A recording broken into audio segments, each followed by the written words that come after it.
Welcome to another episode of R-Rated Christianity. Thank you for your first time joining us. This is a apologetics podcast where we don't need to defend the faith. We give an explanation of why we believe Christianity is logically consistent and why you can depend on that, ultimately stake your life on it. And so we apply a biblical worldview to politics, to society, to any issue that affects us in everyday life. We don't distinguish them. God cares about our lives, and he cares about everything that happens to our lives. And that means that we should, as Christians, have an opinion. I mean, we don't have to, I'm not saying force your opinion on people, but we should have an opinion, hopefully God's opinion, on anything that happens in our society. And so we talk about theological issues, anything that, like I said, that comes up. And this week, when we're talking about separation of church and state, or what we think is, or conveniently, if there's separation of church and state, because, look, we've been talking about this for weeks, about this real issue with Islam. And it being truly a political movement wrapped in a religion. And I didn't make up that. None of us made up that statement. That's been said for a while. But you're seeing this Islamic movement all through Europe. We've talked about, if you haven't seen it and you're not paying attention, you're seeing it go through the United States.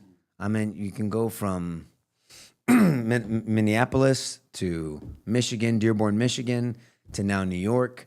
There's certain Sharia courts in different states, meaning that the Sharia law rules and they make judgments. There's judges that make judgments based off any type of disputes or any issues that happen inside of an Islamic community based off Sharia law, circumventing the laws of the state or the country. The construction of hundreds of mosques across the country, right here in Texas. Yeah. Yep. It's real. It's very real. Them attempting to buy the land and having that epic city where it's exclusively Islamic. Sure. And you're gonna have and it's just building communities within communities that are exclusive. And this is not like Chinatown or Little Italy in New York. I mean, this is something very, very different. Yeah. This is not coming and acclimating to the American way, but bringing your ethnicity. That's different. Celebrating your ethnicity is one thing. But bringing a different ideology to circumvent the laws of the country you're in is something completely different. It's a civilization within a civilization. Yeah.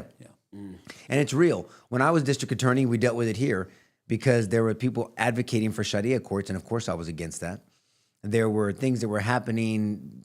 We prosecuted cases where parents or the dad burned the daughter because she didn't want to get married off to an arranged marriage. Prosecuted her for aggravated assault because that's scalding water can be an aggravated assault because of the burns.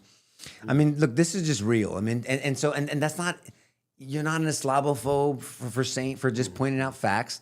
That's kind of that BS little technique that people use to shut you up. The church, unfortunately, has fallen for it, in my opinion, because we haven't been talking about it and people aren't educated. And so we just need to speak the truth in love, Ephesians 4:15, do it without timidity and fear, 2 Timothy 1:7. And then Isaiah 1, I like to sit down and reason with people and just follow the truth wherever it leads us. And the truth is that the Islamic ideology is not conducive for a constitutional republic. This is not, because they don't play friendly. They don't play well with each other. Meaning an Islamic movement, true Islamic, if you're going to understand it, is imperialistic in nature, meaning that they're trying to establish one caliphate under one caliph, right? I mean, all you got to do is study it. I mean, it's there. George and I have talked about it before. So how is that playing out? We're looking at what's going on in New York. We're hearing the morning call for prayer at 5 a.m. Videos have been going all over the place. You're seeing the mayor, who is an Islamic person, praying with non-Islamic individuals, I guess, just to suck up or to be politically correct. I mean, see if a Christian were to do that. I mean, if Mamdani was an evangelical Christian, let's see if these people that are antithetical to a biblical worldview, dare I call them progressives, whatever the hell you want to call them, they'd be going, cover your ears, Pastor, ape shit. You know, if the Christian was praying with other people, whether they wanted to or not. And so we have to, where are we going? What's going on here? What's happening? And then you have other videos that have been circulating, and this is not a secret, that imams, leaders in the Islamic movement, in the religion or movement, are being very open about what they're trying to do. They want Islam and Sharia to control countries. I mean, this is not, let's go along to get along. You do your religion, I'll do my religion. It doesn't work that way. As soon as they're in power, it doesn't work. I mean, look, we have examples of it. So you know, you can call me Islamophobe. I don't have an unreasonable fear of anything, but I have a legitimate concern with anything that's going to circumvent the ideals of this country that have lasted 250 years for a reason. Understanding what those ideals are, and then understanding that those ideals were constructed within a constitutional republic. And the ideals that undergird this country are not Hindu. I mean, this is just a fact. They're not Buddhist. They're not atheist. They're not Islamic. They're Judeo-Christian. Now, it doesn't mean that you have to be a Christian to be an American. Right. But you are going to be influenced by Judeo-Christian values. That is how our founding fathers decided to set up the civic government. You can't unset it up that way. If you want to change something, obviously you're doing a good job, and the other people that want to preserve it aren't doing as good of a job, it seems like. But that's our history. You don't have to like the history. That's our history. Yeah. And Islamic ideology is nowhere to be found in it. And the reason why, and I'll leave it at this, because sorry for the big opening, but I'm just trying to lay the groundwork. Yeah. The reason why Ben Carson, and I've said this on the show before, was correct, and he took a lot of shit for this when he said it. He said he said Muslim. I don't like saying it that way because everyone knows a Muslim friend or family member or somebody, and they think, well, no, the one I know is nice. So I say it, someone that understands Islam.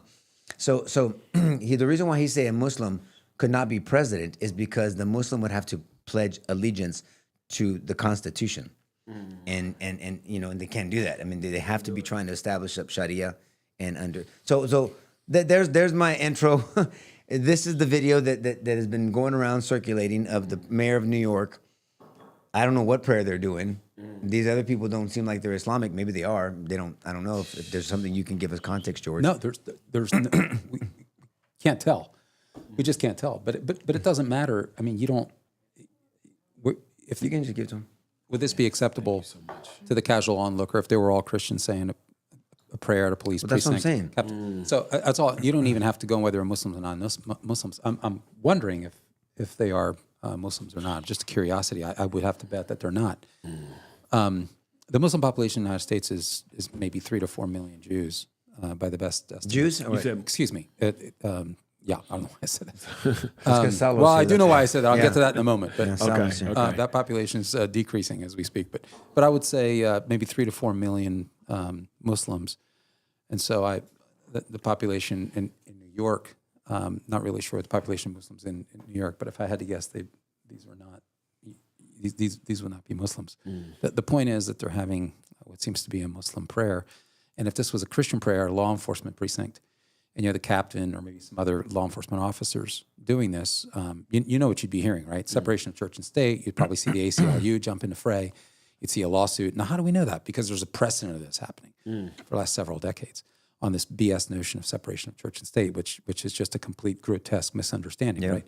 There's no such thing in the Constitution about it. We repeatedly say that. It came up in a letter, in a response to a religious group, the Danbury Baptists, in 1801. They were concerned about a particular denomination of Christianity getting into political office and then, sort of manipulating the law, if you will, or influencing the law in favor of a particular Christian denomination. So what you had was basically warring Christian denominations in terms of which denomination. All Christian. Yeah, it was all Christian.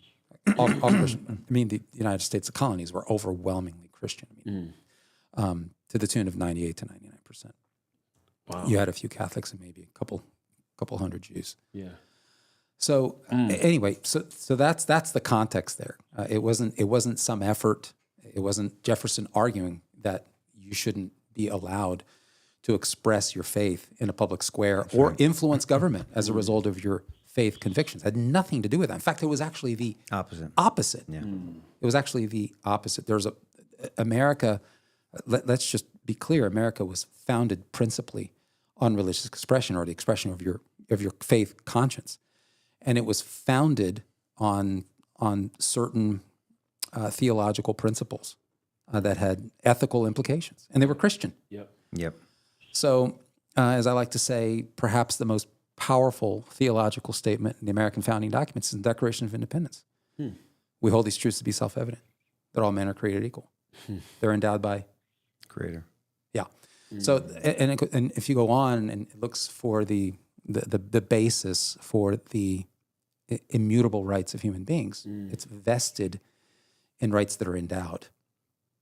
That's pretty powerful, Yeah, it is. endowed by their creator. They can't be taken away. So it's Christian. And so Nico brings up, I think, the salient point. And so what we're seeing is a slow replacement. And it started by ignorance because we actually believe as a people that our faith ought not influence our political decisions in any way Right. and should not be influencing the government in any way. Right. And that's fallacious. That's nonsense. Our elected leaders, at least as the founders would have it, would be men of character who then install character-infused laws. So you can't have just wonderful laws. You have to have men of character. Right. Because if you have these wonderful laws Yeah. and then you get rid of men of character, Yeah. men without character will change those wonderful laws. Change the laws. That's So, right. and a man of character meant being a Christian person, and or at least it meant being a person who had a worldview consistent with Christian principles. You didn't have to be a doctrinally sound Christian. You just had to believe that the Ten Commandments was the foundation for good law. Yeah. Or the principles of the Ten Commandments, not the theological stuff, but Right. thou shalt not steal. Yeah. Thou shalt not covet. Yep. Lying's not a good idea. Those kinds of things. The Sermon on the Mount, loving God, loving your neighbor, loving your neighbor as yourself. So all of that to say that we have a clash of civilizations here. And that's really what Islam is. It's a complete civilization. Nico is absolutely right. The installation of Sharia, people need to understand this in a particular society, here in the United States, in U.S. society, it's really an installation of a civilization within a civilization. Sharia law basically is the political implementation of the Islamic civilization inside America. That's the problem. So people say, what do you mean? I mean, Jewish people have laws too. There's Jewish law. Right, the Jewish law, which is the halacha. If you read the Jewish law, everything in there is for Jews. If you read Islamic law, most of it is about the non-believer. This is a significant difference because it's political Islam. Well, it's true, but where are you at on this?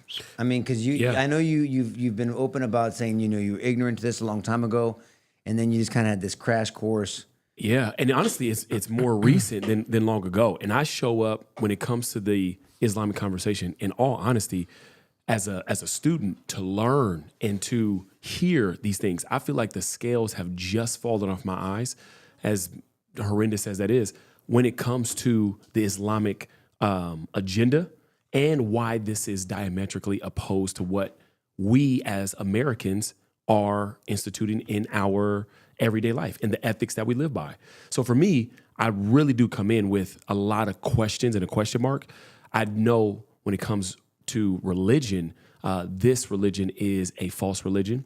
I believe they serve a false God. So when it comes to the theological stuff, for me, I'm way out on what they're trying to do. The new thing that I think that myself and other, let's just say ministry leaders, people within church, I think the discovery is these people moving so strategically in positions of power.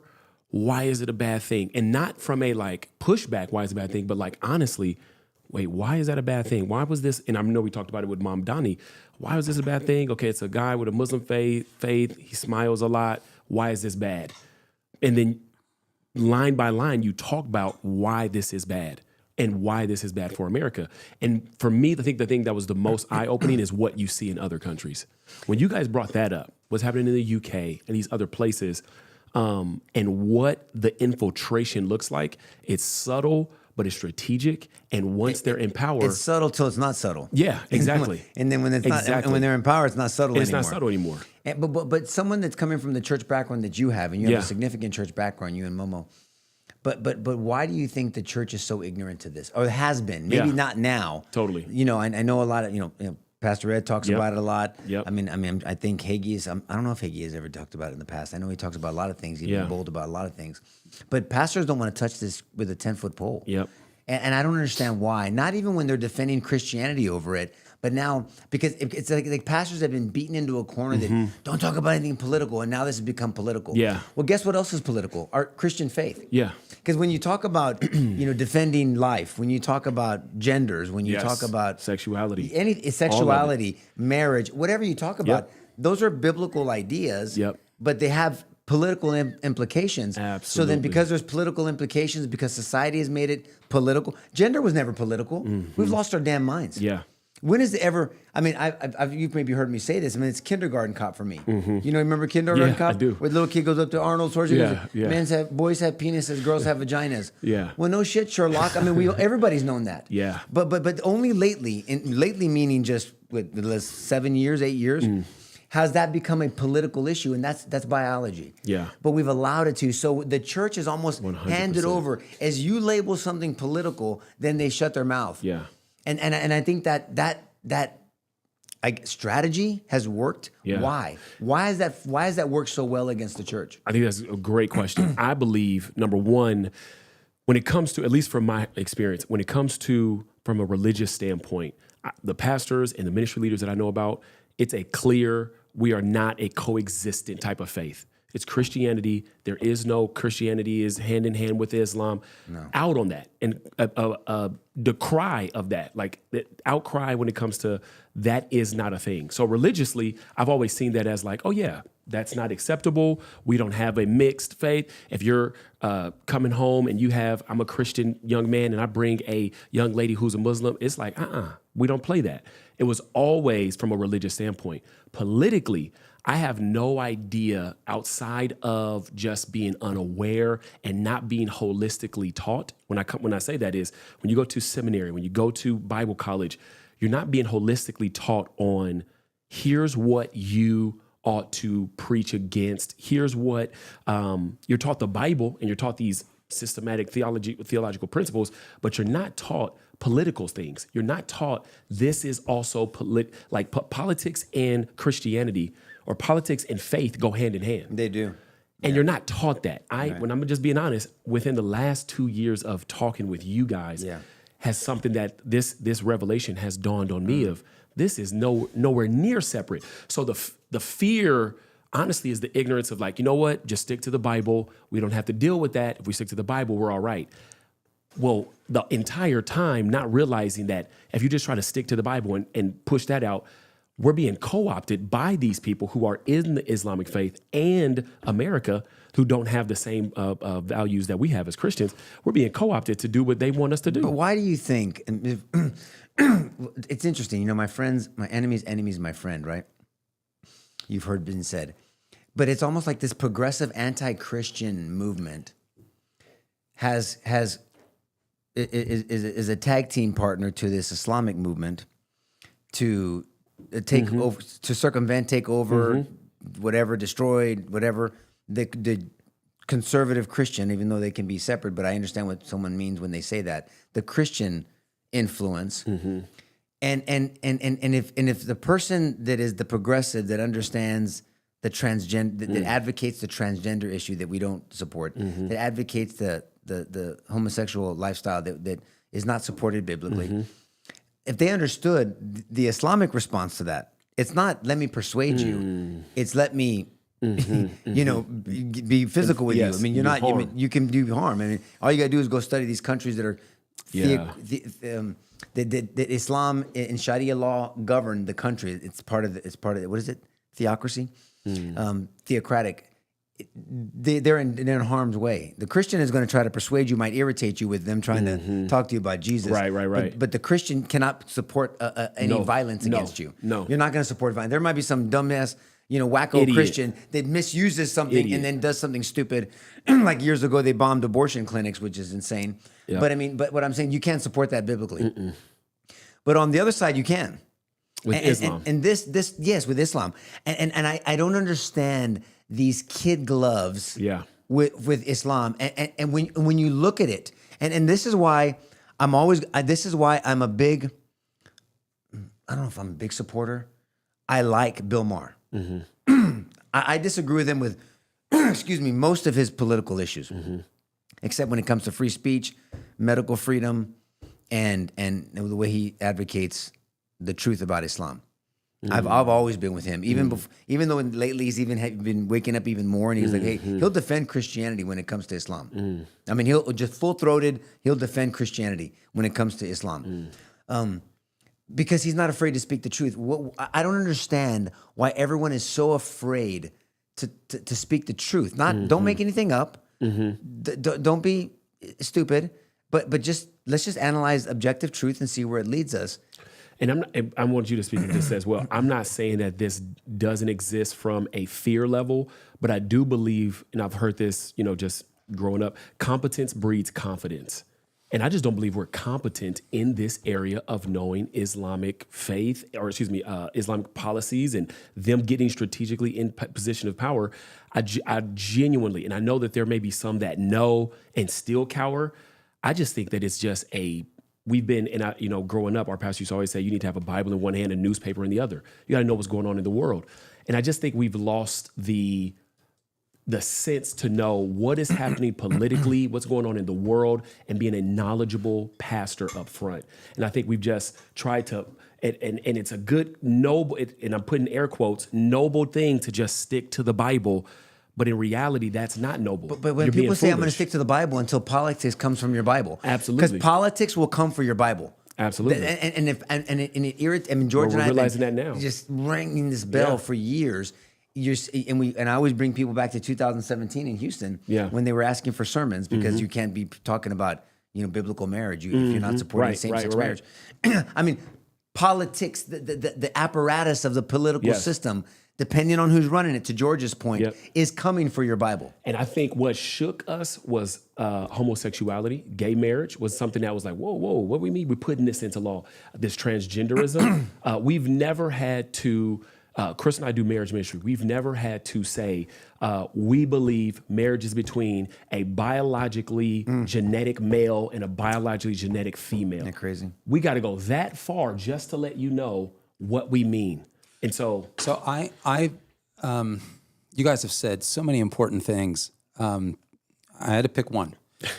So I get to pick one. All right. I texted Salo what I think is my thesis. And I'd like him to share my thesis with you guys. And You texted it to him? Yes. So are you able to put come on. So while I talk, You're drinking this I'm going to fancy ask if coffee Salo over can there. put my thesis up, and maybe listeners can Salo fell read asleep. it too and see what they think. Like the church. I was waiting for you to work. You were working through your list, and you didn't mention the cardinal sin of the United States, which is really Racism. Which is why. No, Sorry. Damn, where's Momo? Sorry. Where's Momo? Wait till you see my thesis. Which is really how this is being filtered through, and that's why it's running low on the radar. That's why Americans have been kind of predisposed not to see what's going on with Islam because it's being metered through the boogeyman of racism. Oh. That's what's happening. I mean, it's very clear to me what's happening. I see what If you're you saying. have a dig or if you have a criticism, forget dig, just a constructive criticism about Islam, Yeah. the immediate attack is racism. And I don't It's want, racism. I don't be called that. Yeah, of course. No, it's death to your soul. I mean, you are Into your platform and agenda. Yeah. it's over. Yeah. Yeah, it's a livelihood killing Yet accusation. the Right. pastor that happens to be black, no one says that if they criticize Christianity. The Christian pastor, That's right. And who there's a happens reason to for be that. black, yeah. There's a reason for that because there's only one oppressor. There's only one propagator of evil here. It's white- one. white it's dude. the white guy. So The straight white Are you dude. able to do that, Salo? It's true. Put up Araujo's thesis here. Let me see. All right, read that. Okay, Araujo's thesis is that you're talking Please. about. You're like Trump. You talk about yourself in a third person.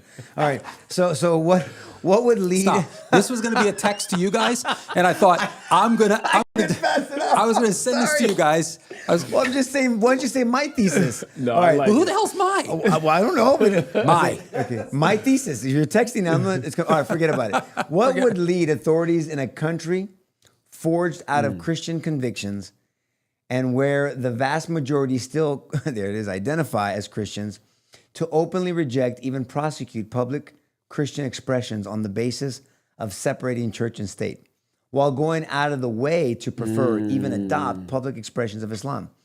A religion hostile to Judaism and Christianity. Answer: Christianity is the white man's religion. Wow. So turning against it that's good. And toward Islam shows that white people aren't racist. That's what happens when you believe. You were right, Marquis. That's what happens when you believe that racism is the worst sin ever. Nothing even comes close in American society. It's a false gospel. You're spot on, George. I think you're spot on. I think you're spot on. Break it down. That's Aruj. But don't dance. I'll talk about it in the third person. Talk about it. And so while I don't know that those guys next to Mamdani, maybe they're a white dude, one Maybe of them. they're Right. Maybe they're people of deep Islamic conviction who attend Islamic congregational worship on Friday, right? Maybe that's why. I doubt it. But you see this willingness, and there's this cognitive dissonance. This contradiction. If like Nico said, if this was Christian, I mean, their temperature would go up. They would start coming undone, even if they are Christian themselves. Yep. I believe this is common. It's good. And pick a church, and it's not to pick on CBC. It's just low hanging fruit.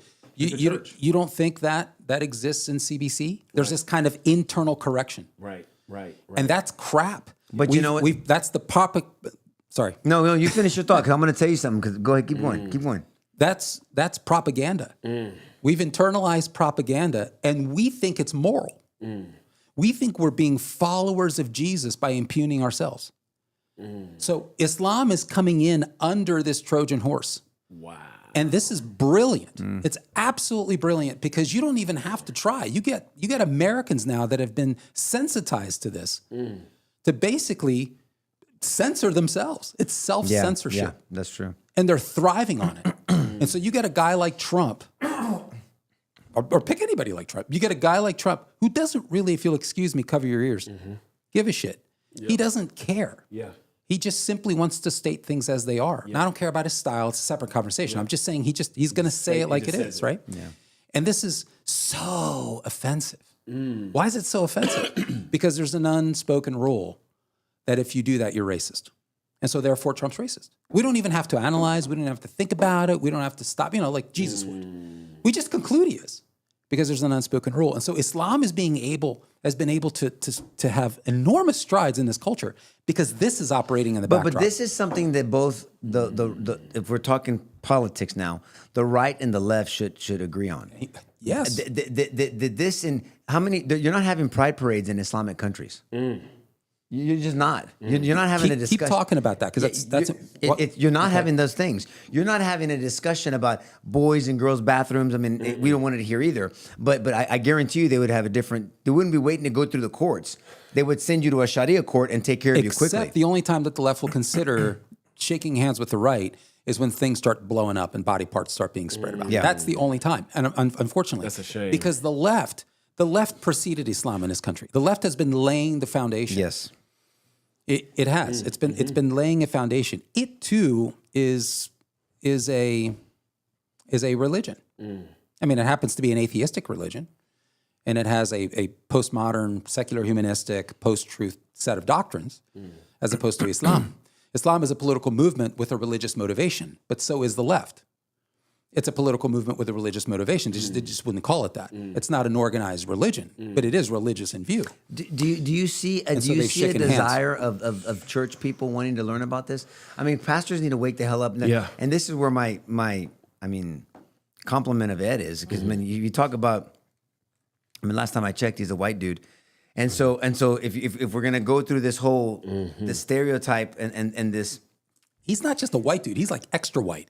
So but that makes it Straight, hetero, yeah, heterosexual, that's all what I'm the saying. things, yes. But yet he's still bold enough to speak the truth about Islam. And God bless him for it. And he does it lovingly, but he just does it very, unapologetic. And that's the way Unapologetic. it needs to be that way. Absolutely. I mean, it's almost like some people, again, if the way we've set up, and I refuse and I reject this mindset that if somebody's going to criticize something in the black community, you find a black pastor.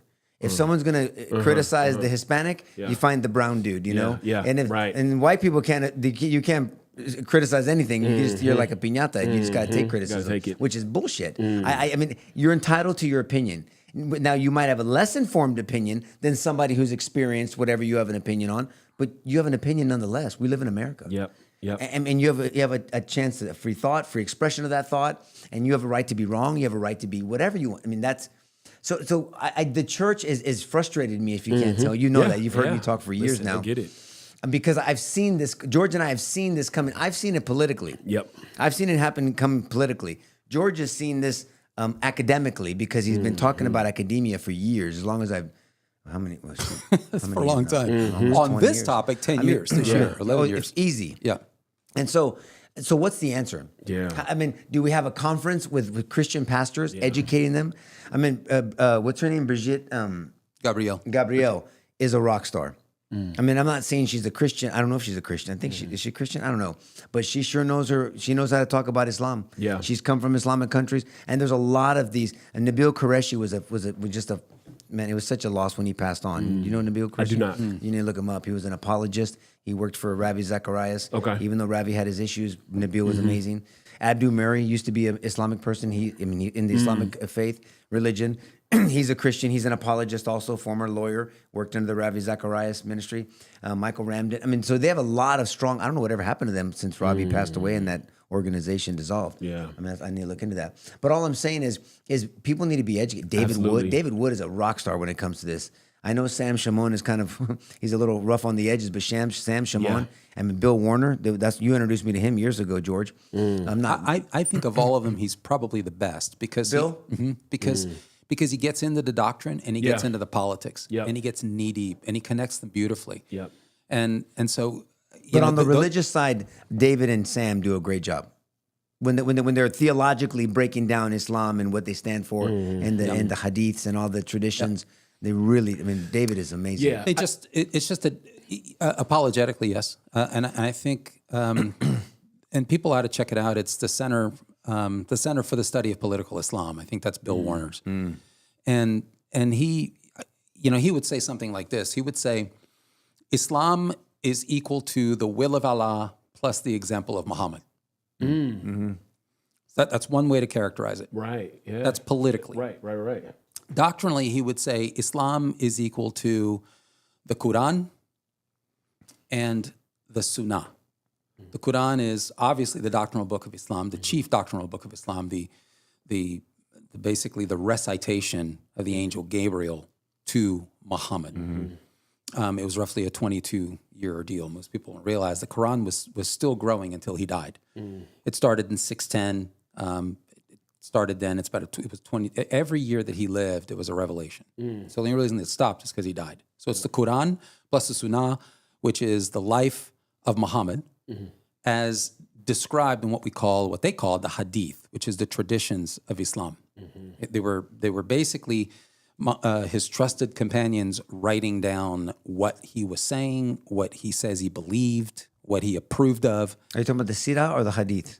The Sirah is the biography. The biography of Muhammad, Right, but it's supported by the Hadiths. Got it, yes. So, and there's thousands of those, but there are only a few that are authoritative. Right. And so that's okay because they're voluminous and we have a pretty good picture. And it's out of those things that you get Sharia, which is the legal code for Islam. And so we know it's not a mystery, it's just that Americans don't learn it. Yeah. They don't learn That's true. That's if very they true. actually learned it, they'd come to the conclusions that we come to. Yeah. Again, nothing to do with individual Muslims. There's plenty of individual Muslims who are not compliant with Islam in this That's country. right. That's right. That's why I don't like using the word Muslim. I say Islamic, because not I want to keep it about Islam. I want to keep it about the As ideas. Bill Warner says, I don't care about Muslims. I'm not here to talk about Muslims. Yeah. I'm here to talk about words on a page. That's is right. what he said. And the meaning of those words on Yeah. a page. What Bill also says, which I thought was, and I've taken it from him, but I give him the credit. There's no such thing as radical Islam. There's just Islam. Yeah. Now, I've added this part. You can be militant Islamic, meaning you're going to be militant about following the Hadith, the Sirah, the Quran. The Quran, Bill teaches, it only makes up about 14 or 15% of the religion. People think the Quran is it. Yeah, it's only the Hadith is what really control. The Sirah is just the autobiography of Muhammad. We know more about Muhammad than we do know about George Washington. We know how he went to the restroom. We know how he liked foreplay. We know how he wanted sex. We know what he ate. We know how he took a crap. We know everything. We know everything about Muhammad because the scribes were writing everything down, and he was illiterate, so he had people writing stuff down for him.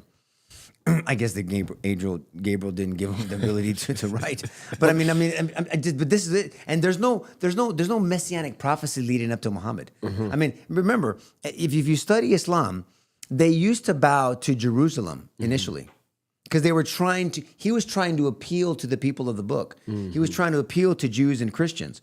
And then you think about it, like, what do I need? What are you talking about? We have our scriptures. We have Christians. We have Christ Jesus. You're like 500 years late, buddy. I mean, this is after Christ, and that's why you'll find the influence of Christianity. Matter of fact, the Quran elevates Christ, elevates Christianity. I mean, Muhammad elevates Jesus. I mean, even the Bible. I mean, when you really look at the inconsistencies, because as Muhammad became a warlord the last 10 years of his life and started doing jihad and all this other stuff, I mean, you have the Mecca versus Medina versions of Islam. And Bill splits them up that way. Mecca versus Medina. Mecca being the original, Medina being more the wartime and where things got violent and ugly and became a sex slave and all this sex trading. I mean, it was very different than Muhammad's. And then that's why you have the doctrine of abrogation. The later version abrogates the beginning, peaceful one. So you can find, it's all over the place, whether it's peaceful, not peaceful, what you do to your neighbor. I mean, in the different surahs, what they do to the people of the book are the kafirs, which all of us are kafirs. Look, I mean, it's just Bill Warner does a great job. Yeah. And he was, when George introduced me to Bill, not personally, but Right. I started studying him back when I was in office because I needed to be able to banter and defend. Yeah, that's right. and The speak to- sources that he uses and that he espouses are good academic sources that are authoritative. That's the problem. And the average Muslim scholar will this is the major pushback is these Westerners are talking about Islam and they're using BS sources. They don't know what they're talking about. They don't talk Arabic. And so there's authoritative sources and there aren't authoritative sources. And so a person who's actually done their homework in the Center for the Study of Political Islam, they've done their homework. They've gone to the schools of jurisprudence. There's 4 schools of Islamic jurisprudence. And so they extract sources from them and they make representations from what they teach. So if you've got a problem with it, then you got a problem with the Islamic school of jurisprudence. Right. And so, and sources on the life of, there's a lot of books written on Muhammad. A lot of it's crap. The best source, I think, is written by a guy named A. Guillaume. It's called The Life of Muhammad. You can go on Amazon and buy it if you wish. Sharia Law, The Reliance of the Traveler. Again, very few people know about that source. It's a big walloping book written by Nuhamim Keller. Authoritative sources, the hadiths.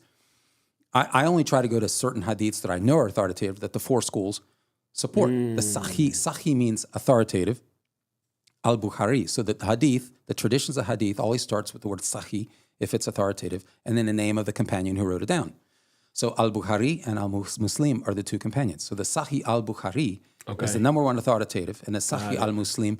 And it's not because I speak Arabic, it's because I listened over and over and over and over and over again to these guys.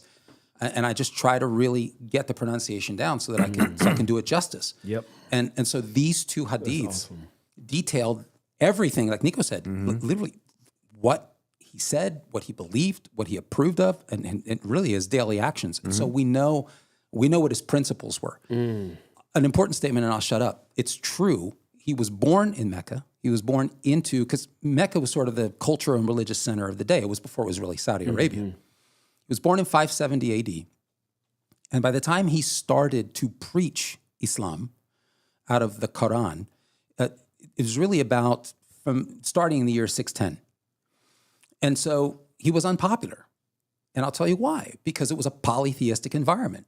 And so at the center of Mecca, there was something called the Kaaba. And the Kaaba is a 60 by 60 by 60 black cubic structure that has hundreds of idols in there.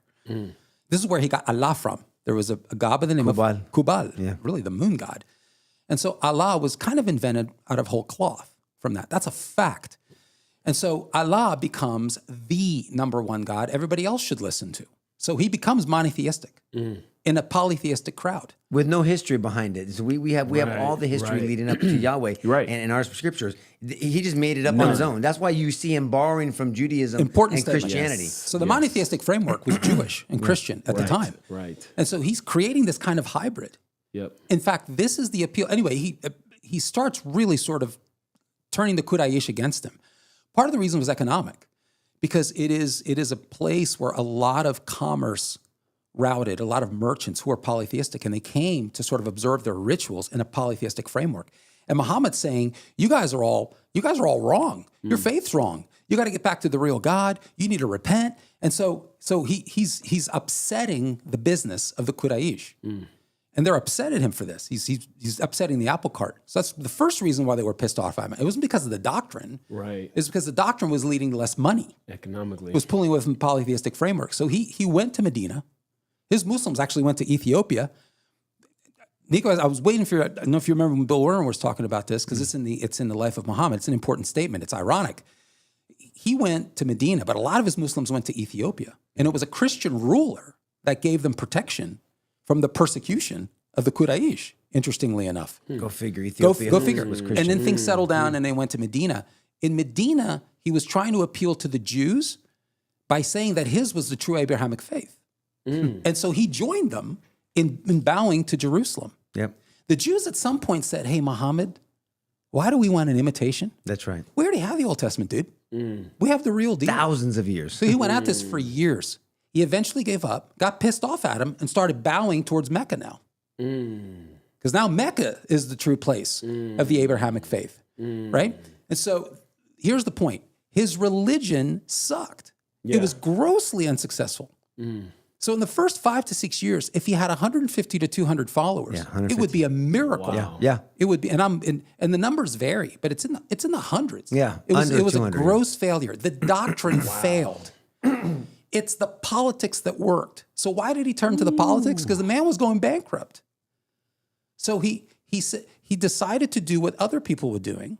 He decided to raid caravans. Yep. In Medina. He became a warlord. That's right. And these are well documented. I don't care You're how talking about Muhammad. liberal Muhammad, is. yeah. Okay. So he decided to start raiding caravans. Yeah. And then took the spoils, and from that built the political clout.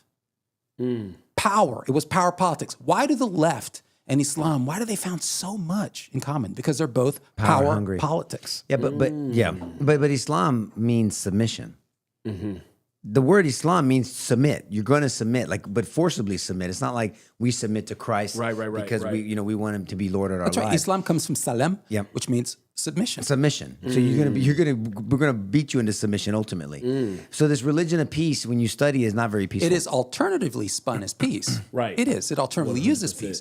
But it is etymologically submission. Right. So when somebody, assalamu alaikum, peace to you, alaikum salam, and to you.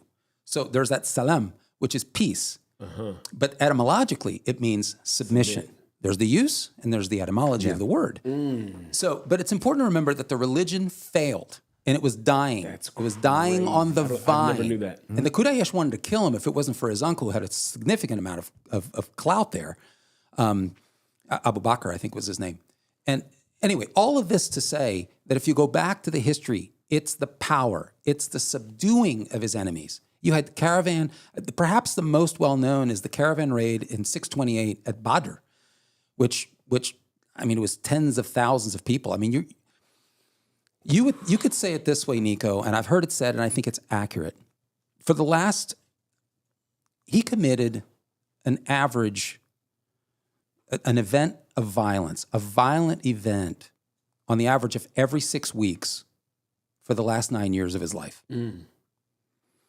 And so you're talking Medina, and then he grows his power base in Medina. Then he goes back to Mecca, conquers Mecca in 630, 631. So he discovered the power of politics.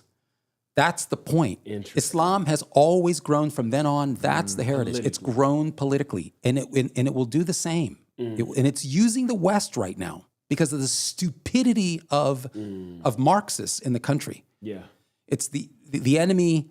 The enemy of my enemy is my friend. Yeah. It's letting the left carve out and set up the framework. Right. And now it comes in because the left stupidly has made it impossible to be charged with racism.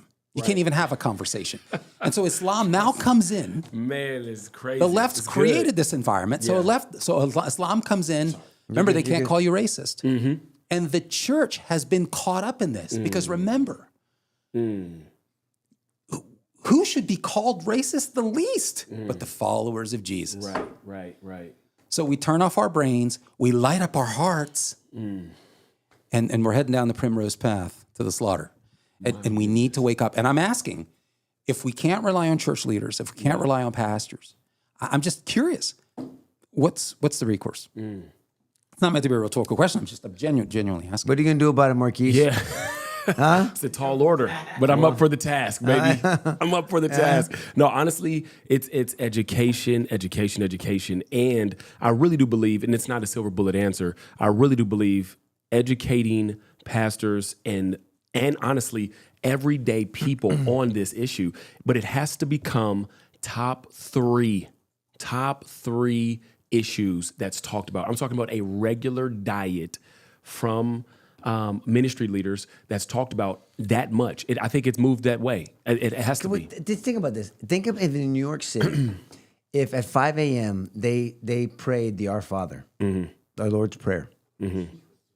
It'll be beautiful. There'd be revolt. It'll be beautiful. I mean, but it would be, for us, yes, of course, and they'd But be yeah, blessed for it right, too. yeah. But this, Yeah. no one says anything. Where's the backlash? Where's the progressives that are separation? Even though they're idiots when they say it this way, because it's not the way, like George Yes. said earlier. But we're separation of church and state. I mean, you have football coaches up north that ask children, students, teammates, you want to voluntarily pray with me after the game in the middle, Right. And he gets fired, and then has to go to the Supreme Court to fix yeah, that. Yeah, And this is okay. this is okay. Right. The do as I say, not as I do. This is the when you don't have principles, you just go for power. You're gonna change things Yeah. to accomplish your goal of power. Yep. I And think the it's- church needs to wake up. It definitely does, and I think it's worth because what the knee jerk reaction is, let me learn as much as possible before I say anything. And I really do believe this is an issue where you need to say something, even if you do not have all of what you desire as far as fully knowing. I'm not just saying this as like poking fun, but all the knowledge that you guys have on it. I don't believe the everyday faithful pastor knows this much, but even if I don't know as much as you two, I need to say something. You can learn it in one day. This is not rocket science. You spend a full day watching Bill Warner videos and David Wood videos, and you're ready to debate. And What would be your first, hey, watch this, read this? Oh, it's easy. What- The Center for Political Islam has I mean, they look at Islam doctrinally, superficially, and they'll look at whatever level you want. They'll just give you kind of the working principles, and then they'll look at the political history of You said Islam. Center for The Center for the Study of Political Islam. that's a long ass name. What is it? The Center for the Political Study of Islam. The Center for the Political Study of Islam. CSPII. Bill, Is that what they have? it Bill under? it's Bill Warner, Warner's a- Bill W-A-R-N-E-R. Warner's- He's the founder, Okay. and he's a physicist by training. Gotcha. And so what he did is he investigated Islam using scientific methods. 51% of Islamic doctrinal text is about politics. It's the opening line on the first paragraph or the first. Any questions? But let's go back to Christianity for a moment because because I do want to go back to Christianity just for listeners and even my sake. This is you start here and immerse yourself in this. 100%. Okay. 100%. Got it. Because the sources, the academic sources, you can go to whatever level of depth you want. Right. And there's videos and so forth. Yep. Okay. So the sources that they use, there's a lot of people talking on Islam, but a lot of them are just talking And that's the- anecdotally. They may be right, but they're talking anecdotally. That's the and so thing. if you want to study it, Yes. that's the best. And I don't think people know where to go. I think the average pastor, such as myself, has had one world religions class, and you know, oh yeah, we denounce this as a religion, but it doesn't go beyond from the politics standpoint. So anyway, So in my graduate work at Biola in Christian apologetics, science and religion, spent quite a bit of time on looking at the texts of comparative religions or opposing religions. And there's an academic kind of deep dive. I'm not suggesting that kind of study unless you're just interested. right. But one of the good things of going to grad school is that you actually learn what's a bullshit source and what's an actual legitimate scholarly defended source. And those matter because it depends on who you're talking to. Right. So I mean, it's just they've gotten Nico in the last 10 years they've gotten so good with their materials. Warner's great. Oh yeah, Warner. They've gotten better and better and So better. Warner tells the story that he was watching TV, and then when say the Twin that. Towers happened, he just said, "We're under attack," and he goes, "This is Islam." He knew it was Islam. He knew that much. He thought he was retired and done. I mean, he's an older gentleman, and he just. I mean, he studies he speaks the language.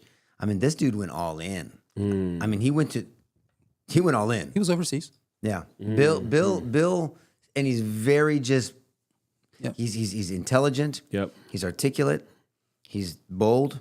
Yep. You know, and Yeah, he just I don't think you're a dummy if you're a doctorate in physics. Yeah, so I Jeez mean, Louise. and he just took that discipline. He took Right.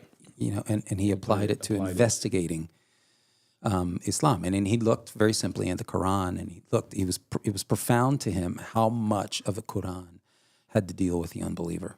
This is a really odd thing. Like if you go to the New Testament and you look at Christian doctrine and you look at Paul's focus and who's he addressing? He's addressing Christians. That's right. Training for the early church. That's right. And so he gets into Christian doctrine and Christian instruction.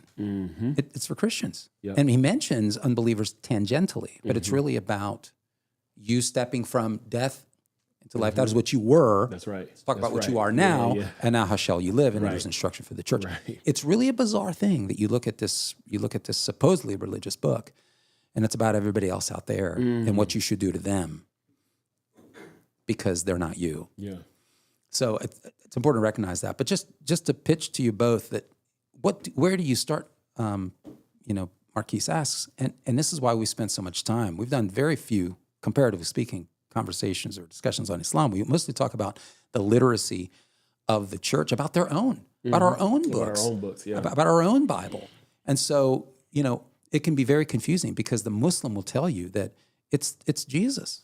What are you talking about? There's no difference. We align on Jesus. And we got to be very, very careful because it's true and it's not. well, they call him the Messiah. They believe they say he's the look.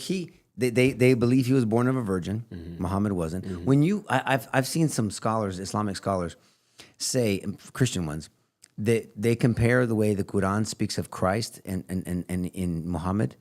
I mean, you can defend the supremacy of Christ with their own doctrine. Because again, remember, he was all over the place. Remember, Right, Muhammad started a right. certain way, and then because he was appealing to the people of the book Yep, and all, yep. and then he switched it off. Well, I guess no one took it to the printer or to the editor, and You can say that the Quran defends the authoritative status of Christ because he is an authoritative prophet. There's no greater prophet than Jesus except Muhammad.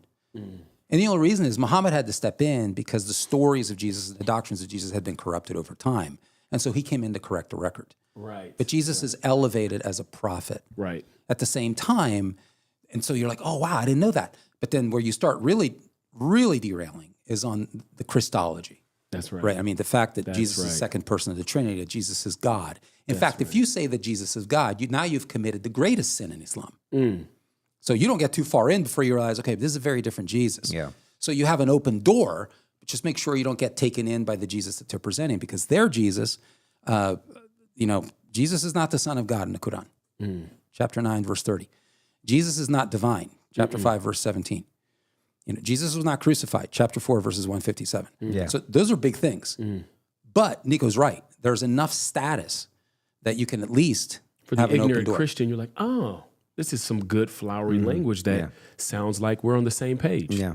And from a cultural perspective, I know we hit on this a little bit, but way later. But Minister Farrakhan with the FOI, Fruit of Islam, the Nation of Islam, which that's an entire different podcast, but it hits on the reason why it came into the Black community and it took Black men in droves it was during the time when a lot of things was happening culturally with the Black community, and here comes this Elijah Muhammad, I believe his name was. Here he comes with this message of you don't have to do what Martin's talking about. You can stand up, and that's the oppressor. One of the number one things that I've heard from Black Muslims that are in the, and I'm saying this intentionally because they're in the Nation of Islam. That's a little bit different. And George, you know more history about that. They will say, I will not worship what my oppressor looked like. It jumps right to the idea of oppressor, white man's religion, and it came in and gave a sense of power to the Black man of you get to rise up, you get to stand up. And but again, it's a co-opt. It's a strategic co-opt of the Christian. We only had 4 years of him, but there's enough writings that what you're saying.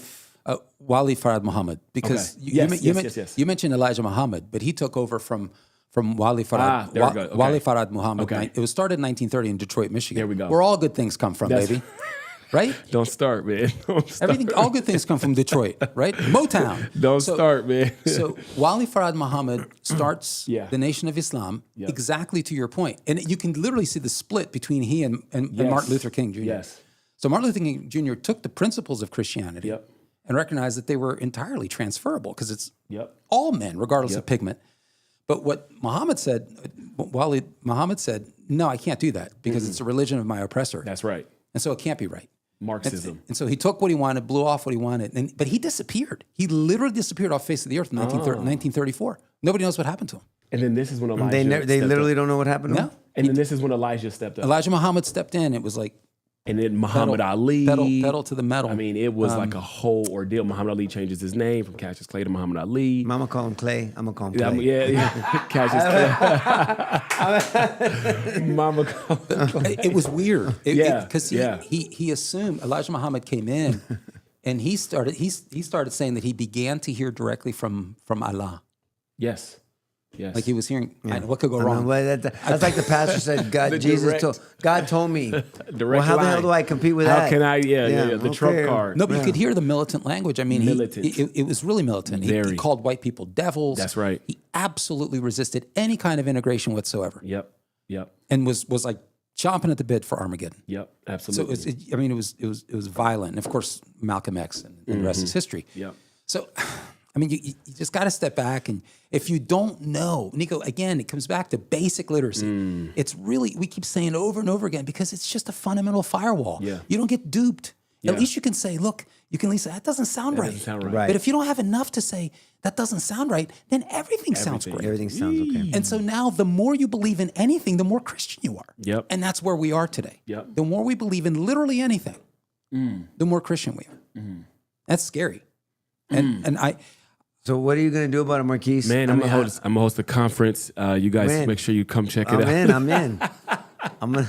I'm gonna be honest, man. This is a full on admittance and at times a repentance of like, I had no idea.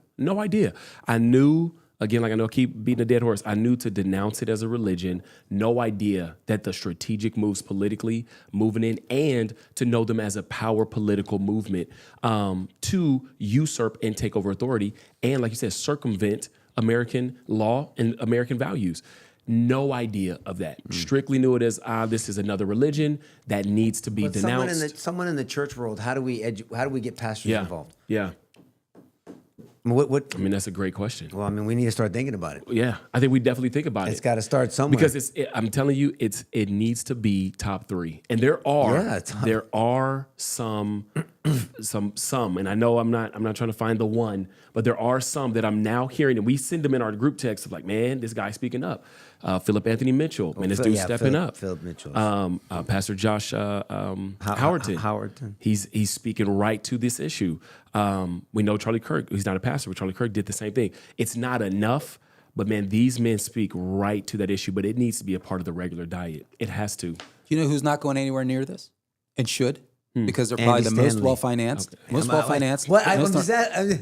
I was. Wait, don't duck. I was trying to keep a straight face Don't through duck. it. Yeah. But I failed. TD Jakes. That one's for Momo. Who is it? Why can't Momo, if you're watching. Mo, why can't I say these things? Have you heard them talk about it? I have not. No. Okay, I all have right. not. I'm But who were sorry. you going to say? Were you going Yeah. to say someone? I was going to say the Southern Baptist Convention. I mean, the Oh, most powerful okay. ecumenical council in Yeah, the country. that's very Bless true. him. Not a peep. Very true. I mean, I just, Candace doesn't say anything either. Saulo. Salo. Yeah, no, you're right about I mean, that. it's just like, I mean, tons and tons and tons of congregations, Hmm. financially well off, and it used to have a pretty solid academic arm. Mm-hmm. You know, it used to have a ton of So seminaries. why what happened to them? They got castrated? The wokeification of the SBC is a serious, serious problem. And again, it's just this implicit social justice gospel that runs right through what used to be doctrinal clarity, and it's infuriating. And it's just, again, I mean, this is a problem inside academia. I mean, the left has been enormously successful, and we just kind of say, yeah, it's a problem, but no, it's a big problem. A very big problem. A very big problem. So it used to be that clarity coming into Protestant clergy, if you will, Protestant pulpits, Nico, used to come that way. It used to come from from well-known, academically robust academic institutions like the Southern Baptist Convention, like places like Moody Bible Institute, Wheaton College, for goodness sakes, at one point. Who knew? Dallas, I don't want to. Come on, I know don't we're a little do too it, close to don't home. do Dallas it. Theological Come Seminary. on. Where'd you go to seminary? Play nice. I went to Liberty. Oh, Yep. they have a seminary there? University. Yeah. And you can be forgiven for that. Come on, that's racist. Somehow, Somehow. you criticized a man who happens to be black. Come on. You're racist. man. That's it. Somehow it's racist. You know, you gotta love leave it to the Lebanese. I'll find a way. I find a way. You can't keep us down. No, we got to keep But talking about it, man. and I don't. We got to keep. I know I'm sounding critical, but it is with some heartbreak that I'm saying this because there's so many resources. Yeah. And they have such a wonderful Yeah. heritage, Yeah. and it's just being squandered. And we need it. We need leaders from these formerly credible, authoritative behemoths in Christian academia to step forward with clarity on this.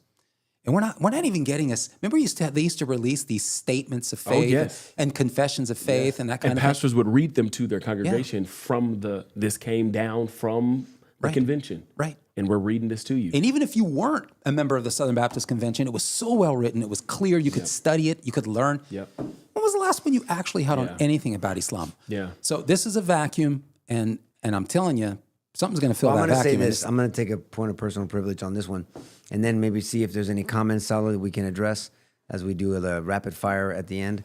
But you know, I know there's people out there that I'm going to just say it. There's people out there that criticize CBC for opening so many campuses. What the hell are they supposed to do? No one's criticizing the Islamic imams and all these mosques popping up. You think they're just independent mosques? Say This is more, a court- what's the criticism about? But no, just why you try to make it so big, and I can't believe all you're about doing is making more churches, more people in the churches. Yeah. We want the church to grow, not the individual small churches. Yeah. It's all about Christ, and that's what I love about Ed's leadership. Yes. That he and you there to Yes. support him and some of the other pastors. But That's a great point. I want the church. I want more CBCs. Right. What do you want? More mosques? Right. What do you want? Some more woke churches out Right. there and Baptist convention. Nobody wussies? complaining about more mosques. being Nobody's constructed. bitching about it. This is, I mean, huge. Wow. Come on, man. Wow. I mean, so I That's a want good more point. CBCs. That's a good I point. want more hillsides. I right. want more any church that is a Fidelity, Refuge, and David Cameron he comes on Yes. the show with us once in a Yes. while. I mean, you know, he's gotten bold. Yes. he's gotten Yes. bold. I mean, that guy. You know, he's always hungry to learn, and he's getting bold. And I love it. Just yeah, God bless that brother. oh man, God but bless that we brother. need more pastors like that. Yeah. They have a fidelity to God's word. That they are the hunger to learn. Yeah. Not that I have all the answers. I'm learning too. For sure. But what I'm saying is to prepare to Yes. load your quiver. Yes. For the intellectual and the theological battle. Absolutely. It's like going into trial. Yeah. I mean, always be prepared to give an answer to everyone why you have the hope within you. Right. That's 1 Peter 3:15. 2 Timothy 2:15. Do your best to show yourself approved to God, a worker who's not embarrassed to properly handle the word of truth. Yeah. That's right. Every Christian has that marching order. One guy that I just want to make mention of, and he I don't know his age, but he does it in a very Gen Z type of way. But he goes up and he debates imams and those of the Islamic faith. His name, he goes by God Logic, and you just Yeah, look I've him heard- up. I've heard of that. You just look him up. I've heard of that. This guy, unapologetic. I mean, very, guy? very. What did you say? Young guy? Young guy. Young. God and Logic? just so happens to be black. That's his Instagram handle, and it's just he's worth the follow. And he studied. He is very studied, and he does it in a very like funny way where the video you'll see little things pop up, but when you are actually listening, this dude is going straight at the neck of Islam and letting them know this is a false religion, and he does it from the Oh, he's got 509,000 subscribers on YouTube. I mean, for just him. you He's a look at- young dude, man. young dude, and he Good for him, He man. debates, And he's obviously studies. He's studied, man. He's a Good very for him. I'm gonna studied look him man. up. I'll spend some time. Grassroots. I don't know where he came from. I don't really know. Islam is false. Yeah, I mean, just all of it. I mean, he goes straight at it, Oh, look and at he him lets debating. them Full know. debate. Islamic dilemma. 2 hours, and This one is a 2 hour and 20-minute That's debate. the one. Yeah. That's the latest one. And Is it good? It's really good. Does it's really he good. win? Does he kick ass? He kills them. Makes them look silly. Love it. And they always have this little out that they try to use and all the things. But he uses so many different things that I Good just for this dude, Anyway, man. this type of conversation is helping put those types of tools in the tool belt. And so, but we didn't even get to the freaking video. Oh my God. Did you play a video? No, we didn't play the video. We've been talking. We've been talking this whole time. Want to show you some comments? You want to see some? Yeah, Let's do it. We forgot it. Sorry. Damn. What's wrong with you Part people? 2.